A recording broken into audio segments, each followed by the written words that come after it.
제가 이 제목에 이끌려서 읽은 책이 하나 있습니다. 제목이 좀 긴데요. 부족한 것이 없는 사람에게 왜 복음이 필요한가? 요즘은 책 제목이 이렇더라고요. 요즘은 노래 제목도 이렇게 막 길게 나오던데 또 이게 또 책 제목 트렌드인 것 같습니다. 아주 직관적인 제목이었습니다. 부족한 것이 없는 사람에게 왜 복음이 필요한가? 제가 왜 이 제목에 끌렸을까요? 목회자의 고민일 것 같기도 합니다.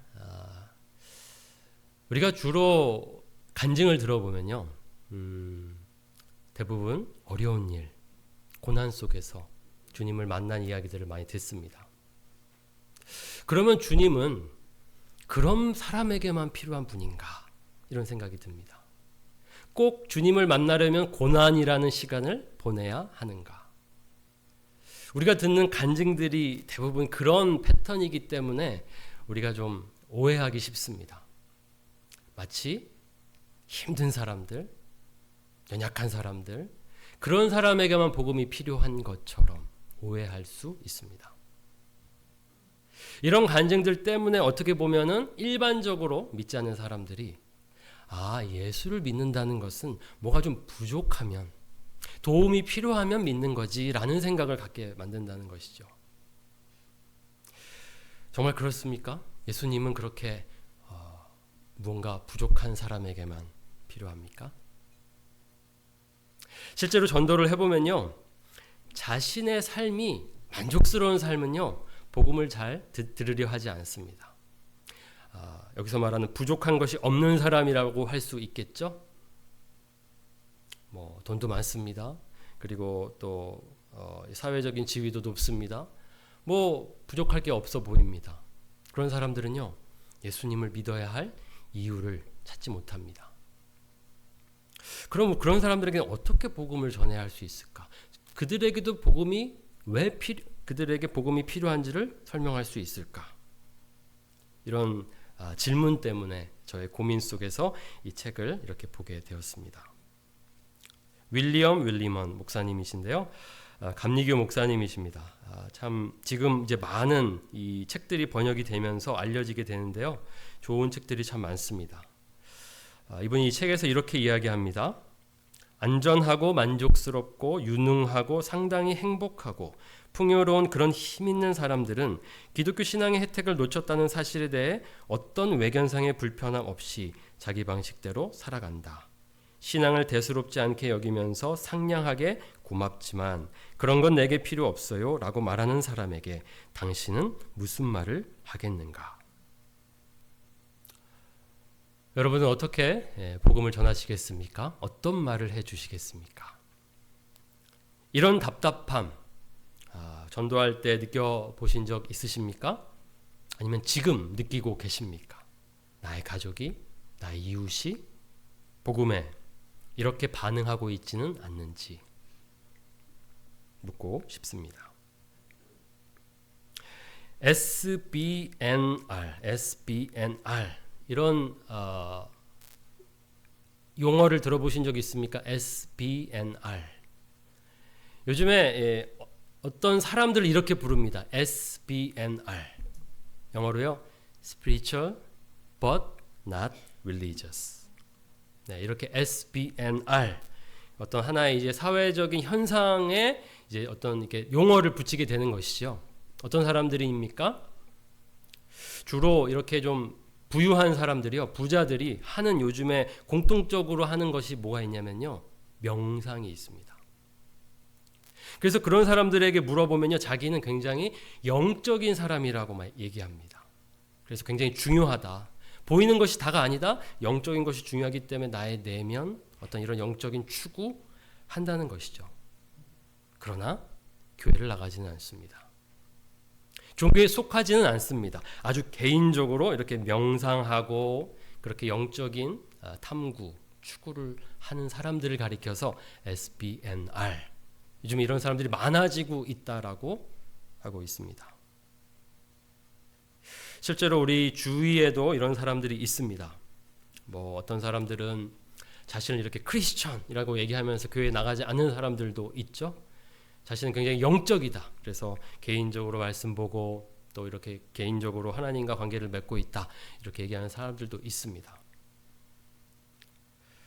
이것은 반쪽짜리 신앙이라고 할 수 있습니다.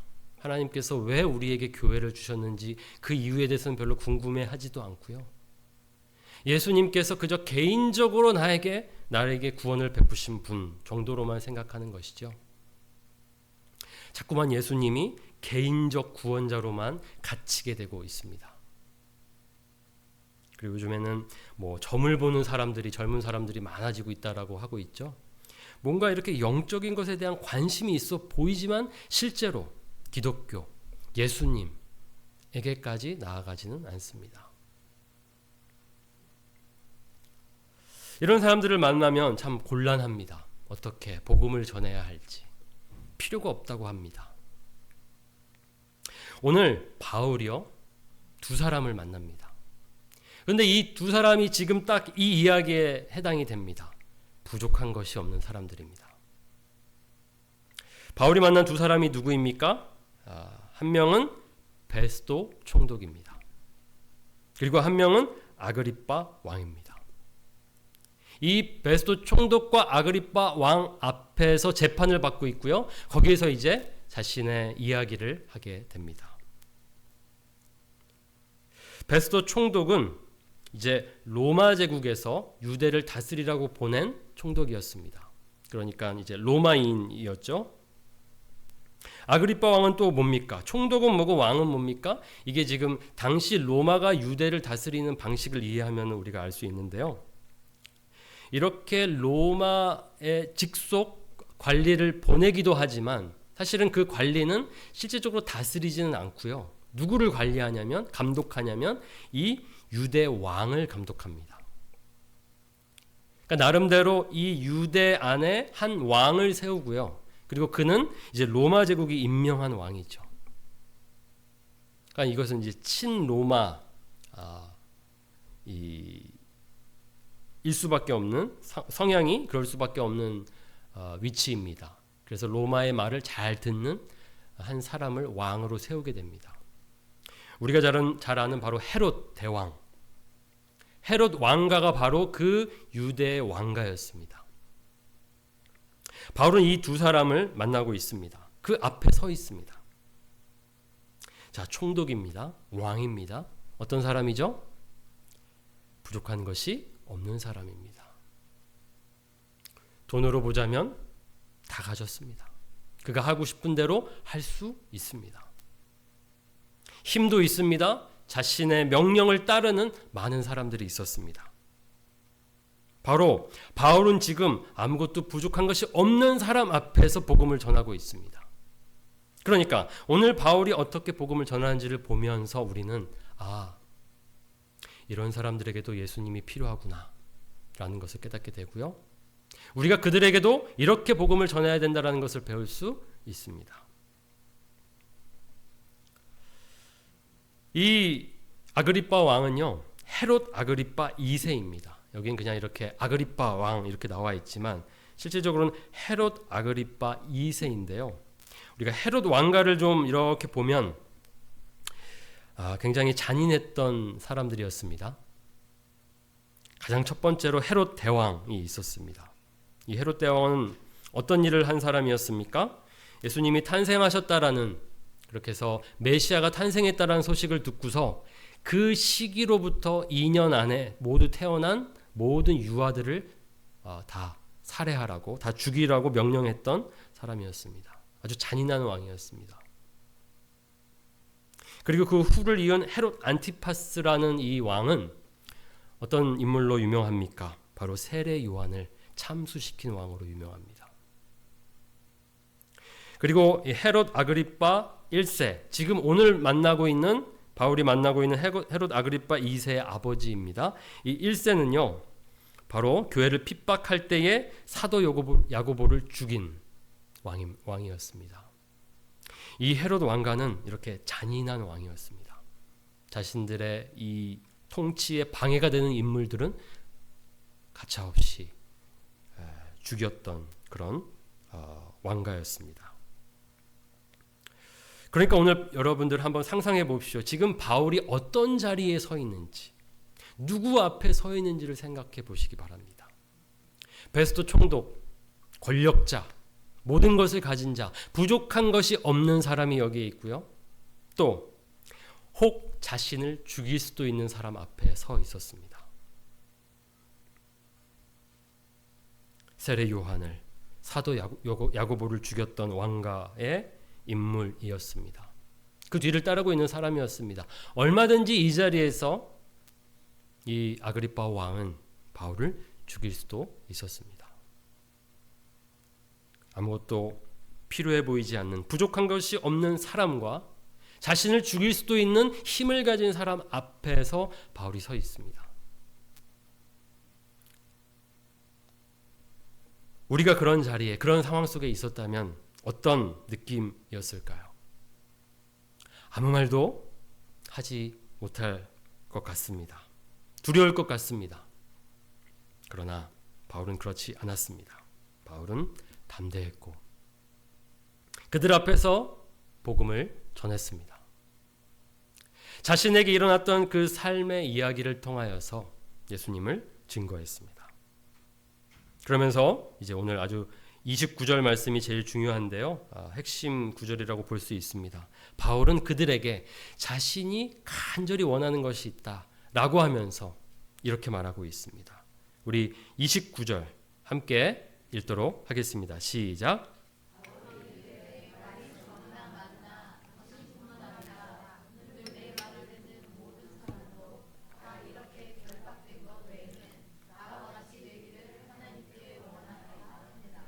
아멘. 바울이 하나님께 기도한다라고 말합니다. I pray to God. May become what I am. 그러니까 저들이 이 나의 말을 듣고 있는 모든 사람들이 어떻게 되기를 원한다고요? 나와 같이 되기를 원한다라고 말하고 있습니다. 이 말. 나와 같이 되기를 원한다는 이 말에 우리는 주목해야 합니다. 무슨 뜻일까? 바울은 왜 이렇게 말하고 있을까? 바울은 이것이 자신의 간절한 소원이라고 이야기하면서 당신이, 나의 말을 듣고 있는 여러분들이 모두 다 나와 같이 되기를 원합니다. 이렇게 말하고 있습니다. 자신이 죄수로서 결박된 것 외에는, 그 외에는 모든 것이 나와 같이 되기를 하나님께 원한다라고 말하고 있습니다. 그렇다면 그 뜻은 무엇일까요? 나와 같이 되기를 원한다라는 이 표현이 어떻게 나오게 된 것일까요? 바울은 지금 자신이 보고 있는 이 두 사람을 보면서 무엇을 보았을까요? 아무것도 부족함이 없어 보이는 총독이었습니다. 힘을 가진 사람이었습니다. 왕이었습니다. 그런데 바울은 그들에게서 바로 자신을 보았습니다. 돈과 권력을 가진 그들에게서 다름 아닌 자신의 모습을 보았습니다. 바로 이전의 바울의 모습입니다. 바울이 어떤 삶을 살았습니까? 바울은 오늘 26장의 이제 초반부에서 자신의 삶을 이렇게 설명합니다. 알려주고 있습니다. 바울의 과거입니다. 일찍부터 나를 알았으니, 유대인들이 자신에 대해서 잘 알았다라는 뜻입니다. 그러니까 바울은 당시 사회에서 유명한 사람이었습니다. 어떤 사람으로요? 바리새파 사람으로서, 특별히 여기선 얘기하고 있지 않지만 가말리엘이라는 아주 유능한 선생 밑에서 교육을 받은 아주 엘리트 바리새파 지도자로 알려져 있었습니다. 일찍부터 나를 알았으니 그들이 증언하려 하면 내가 우리 종교의 가장 엄한 파를 따라 바리새인의 생활을 하였다고 할 것이라. 지금 나를 고발하고 있는 유대인들이 있었습니다. 지금 이 베스도와 아그리파 왕에게 그렇게 말하는 것입니다. 이들에게 한번 물어보면 나를 이렇게 알고 있을 것이라고 답할 것이다. 이렇게 말합니다. 그렇게 바울은 원래 유명한 사람이었습니다. 엘리트 교육을 받고 그렇게 바리새파 지도자로서 살았던 사람이었고 또 그에게는 권한이 있었습니다. 어떤 권한이요? 예수를 따르는 제자들을 심판할 권한이 있었습니다. 그의 명령 하나에 그 제자들을 죽일 수 있었고 잡아들일 수 있었습니다. 당시 이 유대는 로마의 지배를 받고 있었습니다. 함부로 누군가를 명령해서 죽일 수 없었습니다. 이 권한이라는 것은 유대 지도자들이 준 권한이기도 하지만 로마로부터 위임받은 권한이기도 한 것이죠.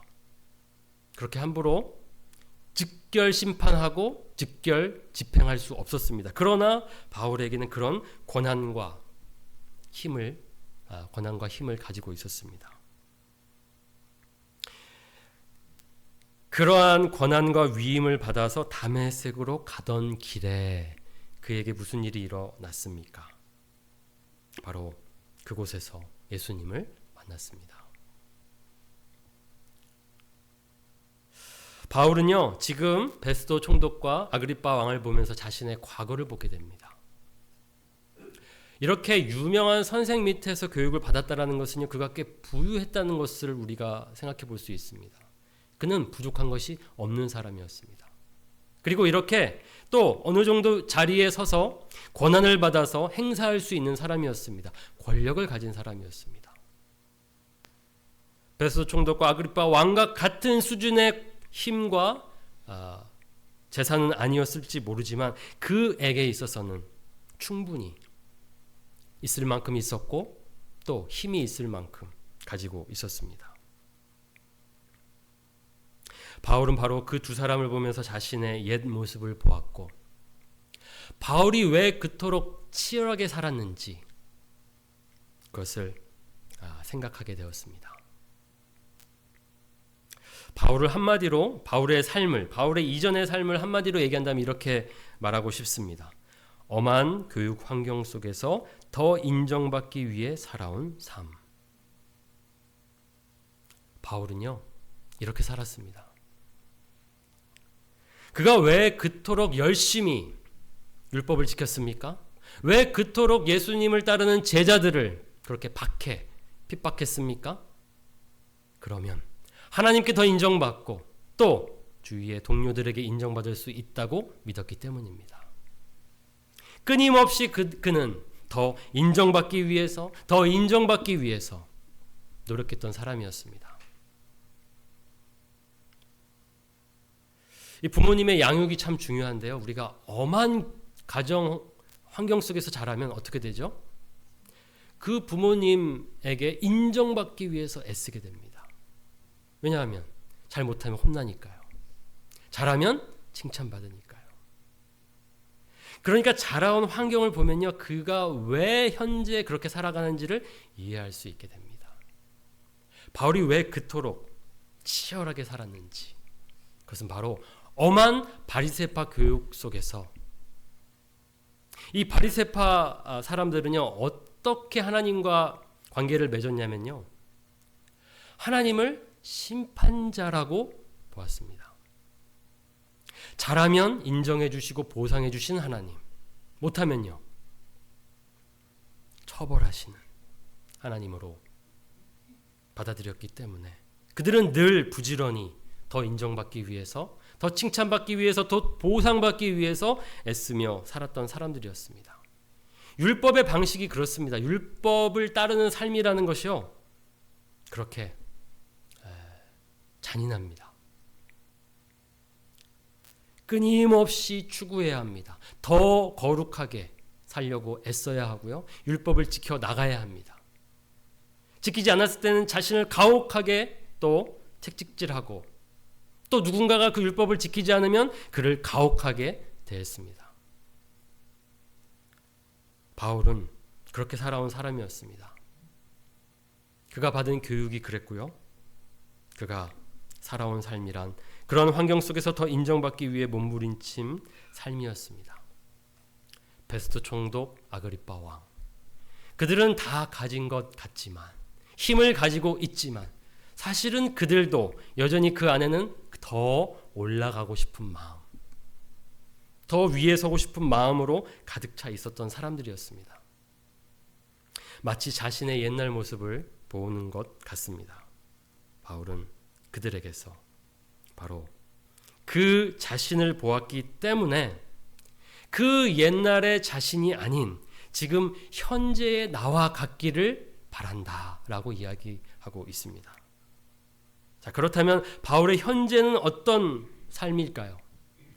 이것은 이제 바울의 예전 삶, 꽁꽁 묶인 삶, 매인 삶, 늘 그래서 애쓰고 몸부림쳐야 했던 삶이라면 그의 현재는 어떤 삶이길래 그 부족한 것이 없는 사람에게 나와 같이 살기를, 나와 같이 되기를 바란다라고 말하고 있을까요?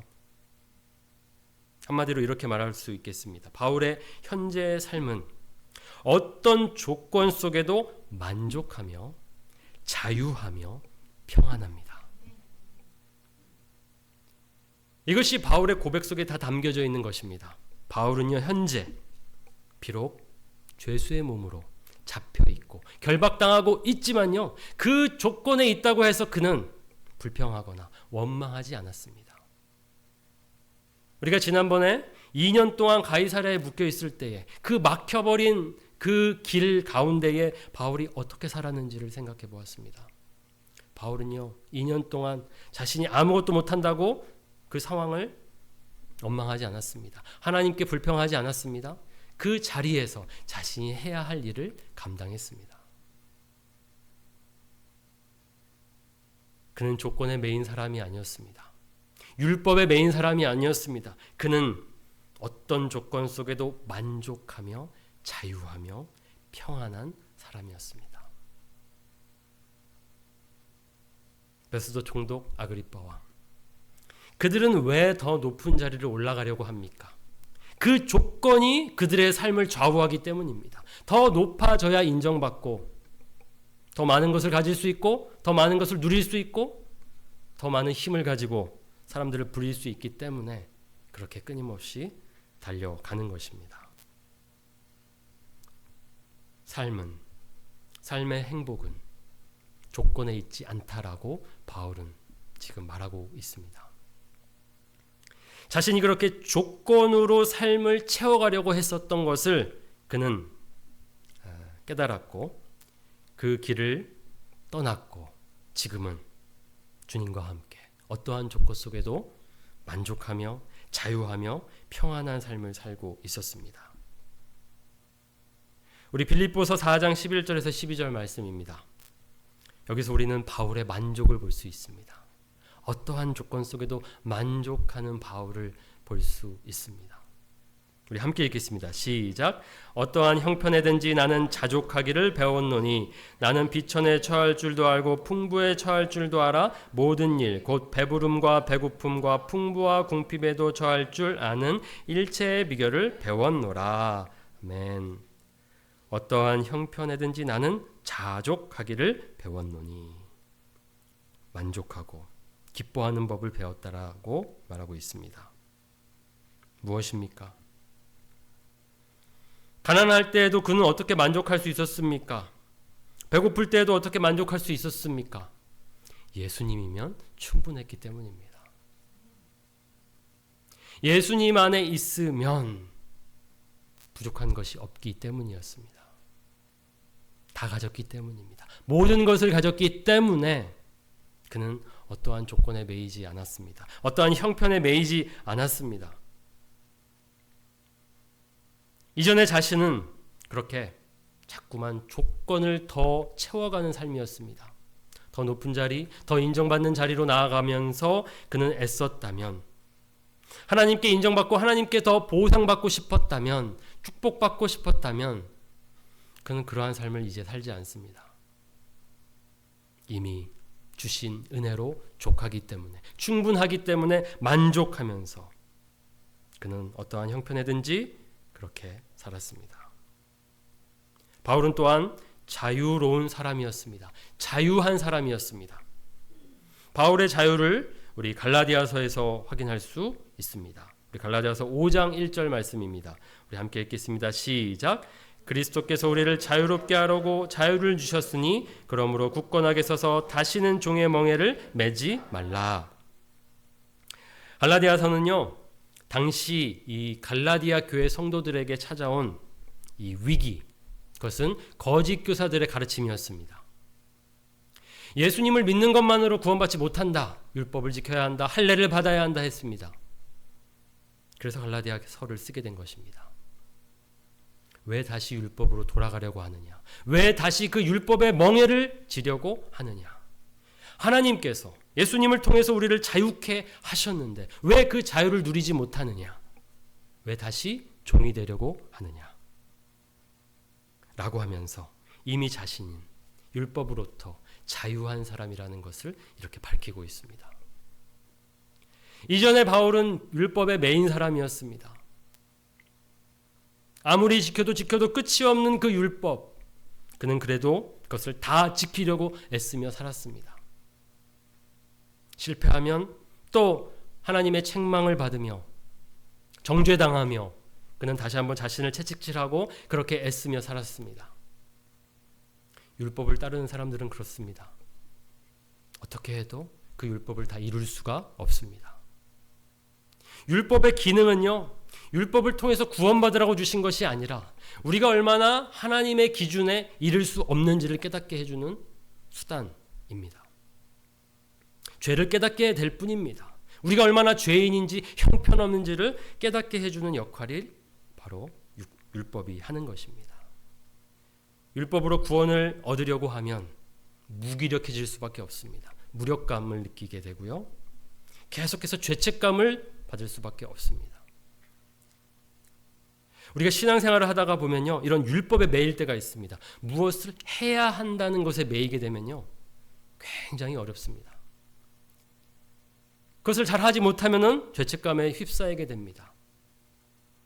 다시 주님께서는 그 죄를 고백할 때에 용서해 주신다고 하셨지만, 다시 자유케 해 주신다고 하셨지만, 우리는 또 다시 한번 그 죄에 붙들려서 죄의 종처럼 살아가게 되는 것입니다. 예수님께서 왜 우리를 위하여 십자가에 달려 죽으셨습니까? 우리에게 자유를 주려고 하셨습니다. 매이지 말라고, 종처럼 살지 말라고, 자녀로 살라고 예수님께서는 우리가 져야 할 그 죄값을 대신 치러 주셨습니다. 바울은 이 자유를 누리는 사람이었습니다. 묶여 있었어도 그는 자유한 사람이었습니다. 그리고 바울은 어떤 사람이었습니까? 평안한 사람이었습니다. 이전에는 율법 때문에 늘 죄책감을 가지고 살았습니다. 그러나 그는 이렇게 말합니다. 이제 그리스도 예수 안에 있는 자에게는 결코 정죄함이 없나니. 예수 그리스도 안에 있는 나는 결코 정죄함이 없다라고 말합니다. 그의 이전의 삶은 늘 불안했습니다. 왜 그랬습니까? 정죄를 받으니까요. 율법을 지키지 않으면 하나님의 책망을 받으니까요. 늘 불안했습니다. 아무리 율법을 지켜도 평안을 누릴 수 없었지만 이제 예수 그리스도 안에 있기 때문에 하나님 우리가 예수 그리스도 안에 있다라는 그 이유만으로 우리를 의롭다 부르십니다. 결코 정죄함이 없습니다. 바울은 평안한 사람이었습니다. 그런 의미에서 지금 바울은 베스도 총독에게 그리고 아그리빠 왕에게 나와 같이 되기를, 당신도 부족할 것이 없는 것처럼 살아가고 있지만 사실은 매여 있지 않습니까? 자유를 누리지 못하고 평안을 누리지 못하고 만족을 누리지 못하고 있지 않습니까? 나와 같이 되기를 원합니다. 어떻게 바울은 이 눈이 열렸을까요? 어떻게 바울은 이런 사람이 되었을까요? 바울은요, 바로 예수님을 만났기 때문입니다. 그에게 일어난 일을 14절 15절에서 이렇게 말하고 있습니다. 내가 소리를 들으니 히브리 말로 이르되 사울아 사울아 내가 어찌하여 나를 박해하느냐, 가시체를 뒷발질하기가 내게 고생이니라. 내가 대답하되 주님 누구시니이까? 주께서 이르시되 나는 내가 박해하는 예수라. 예수님께서 나타나셨습니다. 찾아오셨습니다. 그리고 이렇게 말씀하십니다. 내가 지금 가시채를 뒷발질하기가 내게 고생이니라. 이렇게 말씀하시거든요. 여기 가시채가 뭘까요? 가시채. 이것은요, 이 소 뒷발에 이렇게 뾰족하게 무언가를 달고 이 소를 모는 어떤 이 기구를 뜻합니다. 가시채라는 것이요. 그래서 이 소가 앞으로 가려고 하지 않을 때 이것으로 쿡쿡 찔러서 앞으로 가게 하는 것이죠. 그래서 가야 할 길을 가도록 인도하는 그런 도구입니다. 그런데요, 지금 마치 바울의 삶은 이 가시채를, 이 뾰족한 것을 계속 스스로 이렇게 뒷발질하면서 살아가는 삶, 고생하는 삶이라고 예수님께서 말씀하고 계십니다. 왜 고생을 사서 하니? 왜 더 힘든 길로 가고 있니? 왜 죽는 길로 가고 있니? 예수님은 그를 부르시고 그를 찾아오셨습니다. 왜 나를 박해하느냐? 예수님은 교회와 자신을 동일시하셨습니다. 그래서 교회를 핍박하는 바울에게 나를 박해하느냐고 말씀하고 계시죠. 바울은 이렇게 예수님을 만났습니다. 자신의 삶이 지금 잘못된 길을 가고 있었다라는 것을 깨닫게 되었습니다. 그 예수님을 만나고 바울에게는 놀라운 변화가 일어나게 됩니다. 그렇게 예수님을 믿는 제자들을 핍박하던 바울이 어떻게 됩니까? 오히려 예수님을 하나님의 아들이라고 선포하는 자가 됩니다. 그래서 우리가 잘 아는 것처럼 1차, 2차, 3차 선교 여행을 떠나 그곳에서 복음을 전했습니다. 바울이 선포한 진리는 23절에 있습니다. 그리스도가 고난을 받으실 것과 죽은 자 가운데서 먼저 다시 살아나사 이스라엘과 이방인들에게 빛을 전하시리라 함이니라 하니라. 자신이 이것을 선포하고 있다. 오늘도 여러분 앞에서 나는 이것을 선포한다 라고 말하고 있습니다. 늘 바울의 복음에는 그리스도의 죽음과 부활이 핵심이었습니다. 그리스도께서 고난당하심과 그리스도께서 다시 살아나심, 그 의미가 무엇인지 아십니까? 바로 우리에게 어떠한 조건 속에도 우리를 만족시키기 위해서 예수님께서 죽으셨고 부활하셨습니다.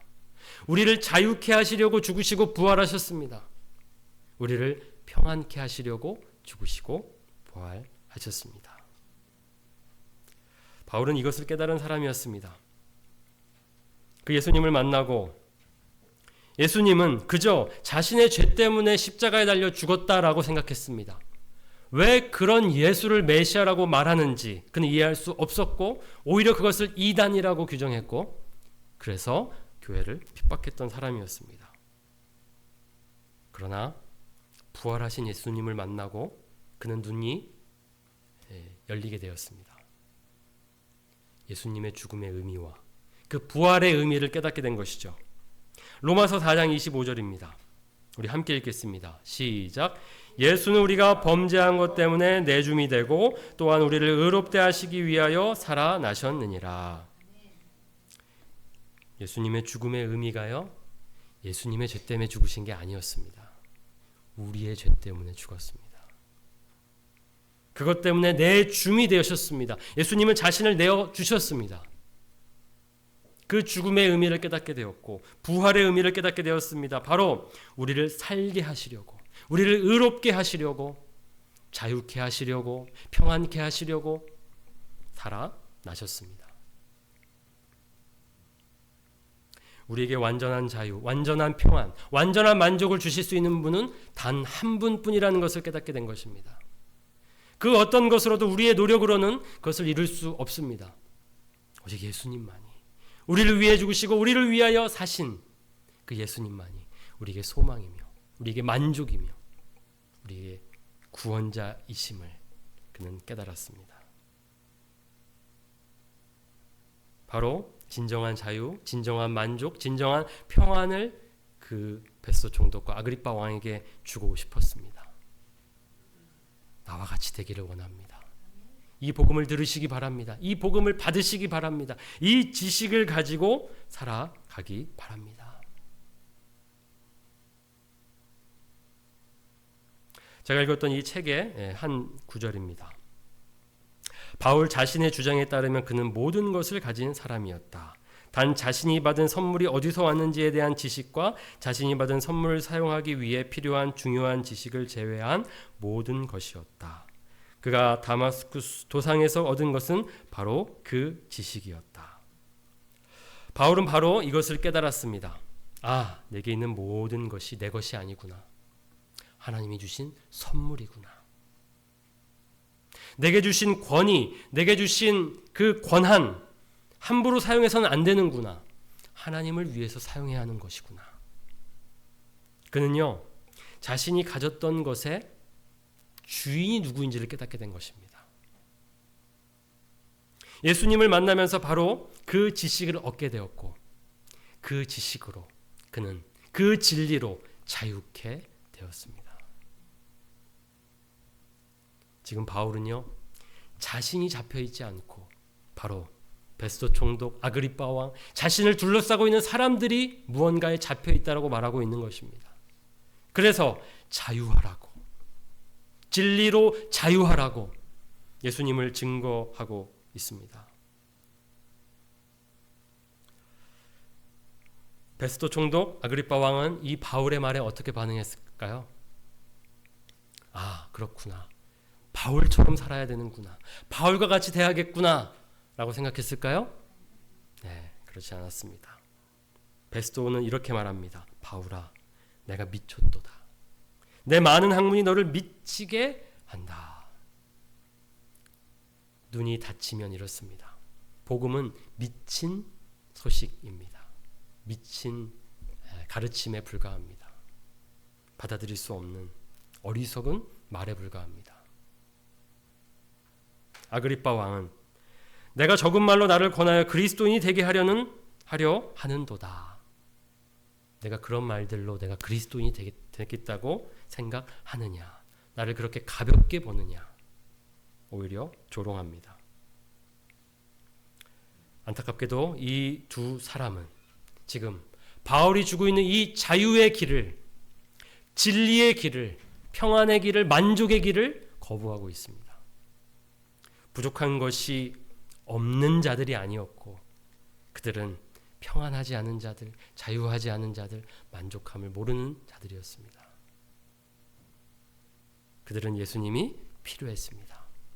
오직 예수님만이 그들을 자유케 할 수 있었습니다. 바울은 그들의 눈을 열어주고 싶었지만 안타깝게도 그들은 그 눈을 닫은 채로 그 복음을 거부했습니다. 우리가 부족한 것이 없는 사람에게 어떻게 복음을 전해야 합니까? 바로 이렇게 전하면 됩니다. 우리가 줄 수 있는 것은 다른 것이 아닙니다. 새로운 관점입니다. 시야를 다르게 만들어주는 것입니다. 시선을 다르게 보게 하는 것입니다. 저자는 이렇게 말합니다. 여러분이 그에게 줄 수 있는 한 가지는 그가 가진 힘에 관한 새로운 관점이다. 여러분은 그 힘을 하나님의 선물로 볼 수 있는 기회를 준다. 여러분은 그 힘을 자신만의 이기적인 열망보다 더 중요한 것을 위해 사용할 수 있는 자유를 준다. 힘 있는 사람들을 위한 회심은 힘의 부정이 아니라 자신이 가진 선물의 신적인 근원과 목적이 있음을 깨달을 때 오는 겸손한 고마움을 같은 것을 수반할 것이다. 바로 이것이 우리가 전할 수 있는 복음입니다. 그들이 들어야 할 복음인 것이죠. 여러분이 갖고 있는 것들 다 버리라고 말하는 것이 아닙니다. 그것의 근원이 어디에 있는지, 그 주인이 누구인지를 알려주는 것입니다. 그 모든 것이 하나님이 주신 것이니 하나님의 뜻대로 사용하라고, 그 목적대로 사용하라고 말하는 것이 우리가 해야 할 말입니다. 전해야 할 복음입니다. 모든 것은 주님의 것입니다. 주님이 우리를 창조하셨기 때문입니다. 주님 없이 아무것도 존재하는 것은 없습니다. 주님의 창조로 우리가 존재하고 있습니다. 원래부터 우리의 모든 것이 주님의 것입니다. 우리의 생명이, 우리의 소유가, 우리의 힘이, 우리의 권력이 주님의 것입니다.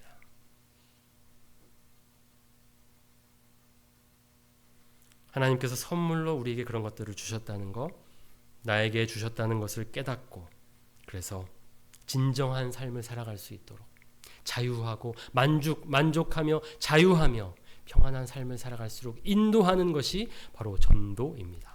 복음을 전하는 것입니다. 우리에게 이 복음이 다시 필요합니다. 우리도 어느새 다시 매이게 됩니다. 다시 눌리고 두려워하며 다시 불만족스럽게 살아갑니다.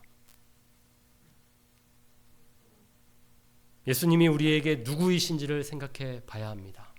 주인이십니다. 그분이 우리를 붙들고 계십니다. 우리가 그분 안에 있으면 우리는 안전합니다. 행복은 존재에서 오는 것입니다. 소유에서 오는 것이 아닙니다. 우리가 하나님의 자녀라는 그 정체성이 우리에게 행복을 가져다 주는 것입니다. 내가 누구인지를 알고 살아야 합니다. 저 여러분은 하나님의 사랑받는 하나님의 자녀입니다. 그 사실을 잊지 마시기 바랍니다. 무엇이 없다고 무엇이 부족하다고 자꾸 조건과 상황으로 여러분들의 행복을 결정하지 마십시오. 거기에 매이시면 계속해서 매인 삶, 종의 삶을 살아갈 뿐입니다. 우리는 이미 하나님께서 주신 영원한 생명, 행복의 삶으로 들어와 있습니다. 그 행복, 그 영생, 그 자유, 그 평안, 그 만족 누리시면서 하루하루를 살아가시기 바랍니다.